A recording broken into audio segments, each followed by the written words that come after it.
রাজ্যপালকে নিয়ে প্রধানমন্ত্রীর সন্দেশ নেই কেন? প্রশ্ন তুলে আক্রমণ করেছেন মমতা বন্দ্যোপাধ্যায়। চাকদায় তৃণমূল নেত্রী বলেছেন, প্রধানমন্ত্রী নরেন্দ্র মোদী প্রচারের সন্দেশখালি নিয়ে বড় বড় সন্দেশ দেন, অথচ রাজ্যপালকে নিয়ে তার মুখে কোনো কথা নেই। রাজ্যপালের বিরুদ্ধে শ্লীলতাহানির অভিযোগ নিয়ে ফের একবার সুর চড়িয়েছেন মমতা বন্দ্যোপাধ্যায়। প্রধানমন্ত্রীর রাজভবনে রাত্রিবাস নিয়েও ফের একবার প্রশ্ন তুলেছেন তিনি। খোঁচা দিয়ে বলেছেন, কেন্দ্রের প্রতিনিধি মাননীয় রাজ্যপালের কীর্তি কারখানা দেখেছেন?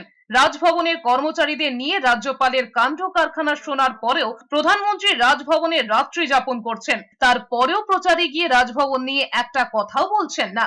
কেন্দ্রের প্রতিনিধি মাননীয় রাজ্যপাল দেখছেন কীর্তি কারখানা, রাজভবনের কর্মচারীদের সাথে কি কাণ্ড করছে, মেয়েদের ডেকে নিয়ে গিয়ে মলেস্টেশন করছেন, আর তারপর প্রধানমন্ত্রী তার বাড়িতে রাত্রি যাপন করে চলে গেলেন, যিনি সন্দেশখালি নিয়ে বড় বড় সন্দেশ দেন। কই রাজ্যপালের ব্যাপারে একটা সন্দেশ তো দিলেন না।